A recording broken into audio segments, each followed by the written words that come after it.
महाराष्ट्र के एक बड़े ही सीनियर नेता जल्द ही घर वापसी कर सकते हैं। एनसीपी शरद पवार पार्टी के एमएलसी एकनाथ खड़से शायद जल्द ही बीजेपी में घर वापसी कर सकते हैं। सूत्रों की माने तो अगले 1 से 2 दिन में एकनाथ खड़से फिर से बीजेपी में शामिल हो सकते हैं और ये शरद पवार की एनसीपी को एक बहुत बड़ा झटका होगा। ना सिर्फ एनसीपी पार्टी को लेकिन खुद शरद पवार को भी ये एक बहुत ही बड़ा झटका होगा, क्योंकि जब 2020 में एकनाथ खड़से ने बीजेपी से अलविदा किया था, उस वक्त शरद पवार ही थे जिन्होंने एकनाथ खड़से का हाथ थामा था और उनके पॉलिटिकल करियर को संभाला था। एकनाथ खड़से जब बीजेपी से अलविदा लिया, जब उन्होंने बीजेपी छोड़ी, उस वक्त उन्होंने किसी का नाम नहीं लिया सिवाय एक लीडर का। उन्होंने साफ तौर पे नाम लेके देवेंद्र फडणवीस को आलोचना की थी, उनके बारे में कहा था। उनका ये कहना था कि मेरा 40 साल का करियर कोई शख्स खत्म करना चाहता है और मुझे फोर्सफुली अगर कोई बीजेपी से निकालना चाहता है तो वो देवेंद्र फडणवीस है। जी हाँ, देवेंद्र फडणवीस और एकनाथ खड़से के बीच काफी ज्यादा तनातनी थी और इसी के चलते एकनाथ खड़से ने बीजेपी से जो है निकल गए थे वो। अब सबसे इंपॉर्टेंट अगर जो मैं बात करूं तो एकनाथ खड़से की जो बहू है रक्षा खड़से, वो बीजेपी की एमपी है रावेर लोकसभा सीट से और इस बार फिर से रक्षा खड़से को बीजेपी ने रिपीट किया है। एकनाथ खड़से की जो बेटी है रोहिणी खड़से, वो इस वक्त चुनाव लड़ने के मूड में नहीं है। उनका ये कहना है कि वो स्टेट असेंबली इलेक्शंस लड़ना चाहती है मुक्ताई नगर से। अब एकनाथ खड़से अगर फिर से बीजेपी में शामिल होते हैं तो बीजेपी को जो नॉर्थ महाराष्ट्र है वहां पर खासी मजबूती मिलेगी।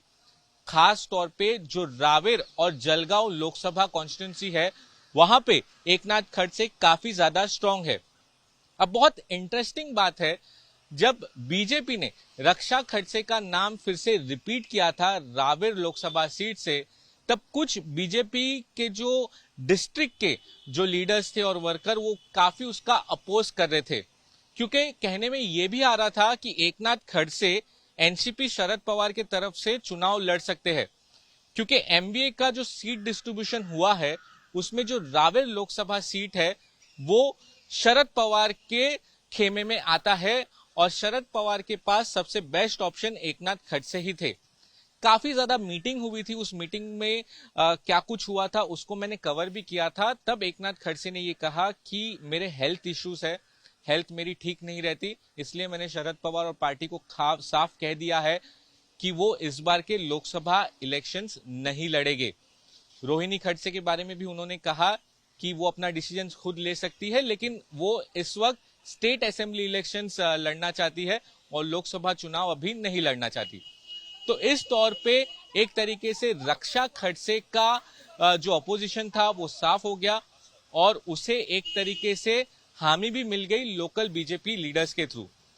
लेकिन कहीं ना कहीं एकनाथ खड़से जब वापस आएंगे तो देवेंद्र फडणवीस का क्या रिएक्शन रहेगा ये जानना बहुत इंटरेस्टिंग होगा, क्योंकि 2020 में जैसा कि मैंने आपको बताया, एकनाथ खड़से ने जब बीजेपी पार्टी से बाहर निकले तब उन्होंने साफ तौर पे कहा कि ये देवेंद्र फडणवीस मुझे बीजेपी पार्टी से निकाल रहे हैं, मैं खुद से नहीं निकलना चाहता, सेंट्रल लीडरशिप से मेरे को कोई प्रॉब्लम नहीं है, सिर्फ एक ही शख्स है देवेंद्र फडणवीस के वजह से आज मैं बीजेपी पार्टी छोड़ रहा हूं। ये एकनाथ खड़से के शब्द थे। एकनाथ खड़से बड़े ही सीजन पॉलिटिशियन है, 45 इयर्स से ज्यादा उनका एक्सपीरियंस है। अब जिस तरीके से वापस अगर बीजेपी में एकनाथ खड़से की घर वापसी होती है तो मैंने जैसा कहा नॉर्थ महाराष्ट्र में बीजेपी को फायदा जरूर होगा। शरद पवार और शरद पवार की एनसीपी को एक बड़ा झटका जरूर लगेगा, लेकिन सबसे इंपॉर्टेंट बात है देवेंद्र फडणवीस इसका क्या रिएक्शन देते हैं, देवेंद्र फडणवीस इस पर किस तरीके से रिएक्ट करते हैं, ये जानना सबसे ज्यादा इंपॉर्टेंट रहेगा। कैमरा पर्सन मंदार चौहान के साथ सौरभ वक्तानिया, मुंबई आज तक।